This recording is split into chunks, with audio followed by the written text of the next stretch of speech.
পাকিস্তান সফর থেকে নাম প্রত্যাহার করে নিয়েছেন পেসার নাহিদ রানা। তার পরিবর্তে বাংলাদেশ দলে যোগ দেবেন অলরাউন্ডার মেহেদী হাসান মিরাজ। মিরপুরে এক সংবাদ সম্মেলনে বিসিবি পরিচালক নাজমুল আবেদিন ফাহিম জানান, বোলাররা উন্নতি করলে পাকিস্তান সফরে ভালো কিছু করে দেখাবে বাংলাদেশ। এদিকে এই সফরের পরিবর্তিত সূচি ও দল ঘোষণা করেছে পিসিবি। মমিনুর রিপনের রিপোর্ট। 5 ম্যাচের সিরিজ যে কমিয়ে আনা হবে তা আগে নিশ্চিত করেছিল দুই বোর্ডের কর্তারা। অবশেষে 3 ম্যাচ সিরিজের সূচি ঘোষণা করল পিসিবি।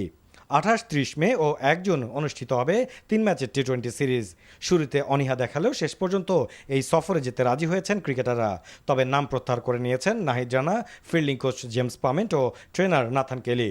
তাতে সুযোগ পেয়েছেন অলরাউন্ডার মেহেদী হাসান মিরাজ।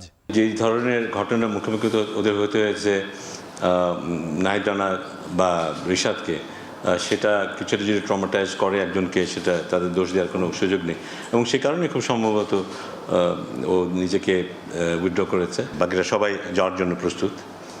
কিছুটা অস্বস্তি আরও দু একজনের মধ্যে ছিল, বাট পরবর্তীতে ডিসাইডেড না, ঠিক আছে, অন্য যখন যাচ্ছে দল এবং তারা ফিল করেছে না যাওয়াটা বোধহয় ততটাই ডিফিকাল্ট হবে না। পাকিস্তানের ক্রিকেটারদের নিরাপত্তা নিয়ে শঙ্কা নেই, তবুও লিটনদের সঙ্গে নিরাপত্তা পর্যবেক্ষক দল পাঠাবে বোর্ড।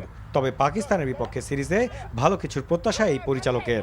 যে রিসেন্ট পাস্টে বাংলাদেশ ব্যাটিংয়ে বোধহয় আগের যে সমস্যাগুলো ছিল তারা কিছুটা পাশ কাটিয়ে পেরেছে। যে ওয়েস্ট ইন্ডিজে আমরা দেখেছি ভালো ব্যাটিং করেছে, এখানেও কিন্তু ব্যাটসম্যানরা ভালোই করেছে। বোলিং নিয়ে যতটা আমাদের কনফিডেন্স ছিল সেই জায়গাটায় বোধহয় আমরা কিছুটা মার খেয়েছি, বিশেষ করে লাস্ট ম্যাচে। সো ওই জায়গাটা যদি আমরা আমাদের ধারাবাহিকতা ধরে রাখতে পারি, পাকিস্তানে আমরা মনে হয় ভালো করবো। আমি তো ব্যক্তিগতভাবে মনে করি যে ভালো করব।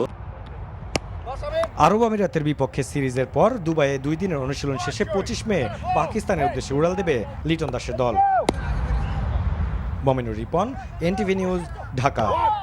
এই ঈদে জামা জুতো অ্যাক্সেসরিজের ডিসকাউন্ট।